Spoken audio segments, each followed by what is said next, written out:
নমস্কার বন্ধুরা, BM inspire heart এর একটি অত্যন্ত জরুরি হেল্পফুল ভিডিওতে আপনাদের সবাইকে স্বাগত।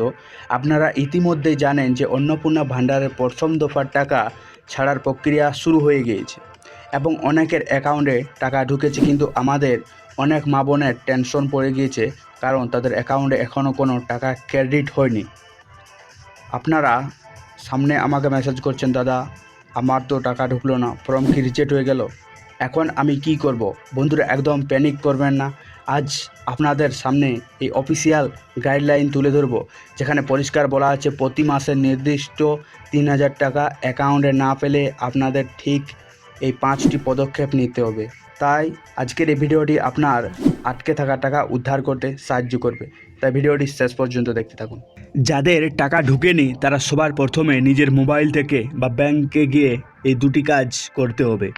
সর্বপ্রথম সবথেকে বেশি টাকা আটকায় এই কারণেই আপনাকে চেক করতে হবে আপনার ব্যাংক অ্যাকাউন্টের সাথে আধার বা ডাইরেক্ট বেনিফিট ট্রান্সফার বা ডিবিটি সচল আছে কি না। এটি আপনারা ব্যাংকে গিয়ে অথবা অফলাইনে এনপিসিআই পোর্টালে গিয়ে পরীক্ষা করতে পারেন। মনে রাখবেন, আপনার অ্যাকাউন্টে যদি ইনভ্যালিডস থাকে তবে সরকার টাকা পাঠালেও তা সাময়িকভাবে আটকে যায়। তৃতীয় পদক্ষেপ, এরপর আপনাকে রাজ্য সরকারের অফিসিয়াল সোশ্যাল সিকিউরিটি WV পোর্টালে যেতে হবে, যেখানে গিয়ে নিজের অ্যাপ্লিকেশন আইডি বা আধার নম্বর দিয়ে আপনার আবেদনের বর্তমান অ্যাপ্লিকেশন স্ট্যাটাস যাচাই করুন। স্ট্যাটাস অ্যাপ্রুভ দেখাচ্ছে নাকি পেন্ডিং তা জানা অত্যন্তই জরুরি। ফর্মে ভুল থাকলে স্ট্যাটাস চেক করার পর অনেকেই দেখেন যে তাদের ফর্মে কোনো ছোট ভুল রয়েছে, যার কারণে টাকা আটকে রয়েছে। আপনি যখন ফর্ম জমা দিয়েছিলেন তখন যদি কোনো ভুল ভ্রান্তি হয়ে থাকে, যেমন আপনার নামের বানানের ভুল বা রেশন কার্ডের তথ্য কোনো গরমিল, তবে আপনাকে সরাসরি প্রয়োজনীয় নথিপত্র বা ডকুমেন্ট নিয়ে অফিসে যেতে হবে। যারা গ্রামের দিকে থাকেন তারা নিজেদের ব্লকের ভিডিও অফিসে যোগাযোগ করবেন।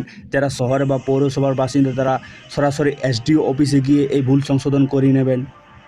যদি আপনার ফর্মে কোনো ভুল না থাকে এবং ব্যাংক অ্যাকাউন্টেও একদম ঠিক থাকে, তবু টাকা না ঢোকে, তবে সরাসরি অভিযোগ জানানোর জন্য সরকারের তরফ থেকে দুটি রাস্তা খোলা আছে।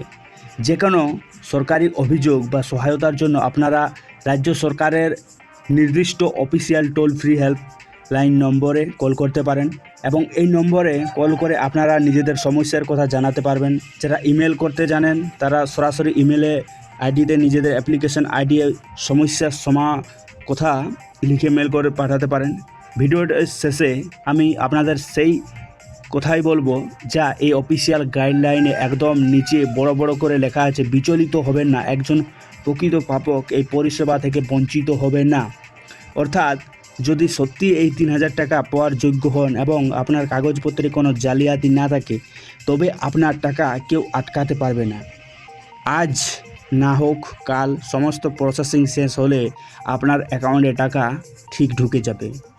আপনার বর্তমান পোর্টাল স্ট্যাটাস কী দেখাচ্ছে এবং আপনি হেল্পলাইন কল করছেন কি না তা নিয়ে কমেন্ট বক্সে অবশ্যই জানান।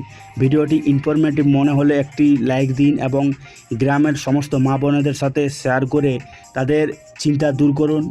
সঠিক এবং সত্য আপডেটের জন্য বিএম ইন্সপায়ার হার্ট চ্যানেলটি এখনই সাবস্ক্রাইব করে বেল আইকনটি প্রেস করে থাকুন এবং সুস্থ থাকুন, মোটিভেটেড থাকুন।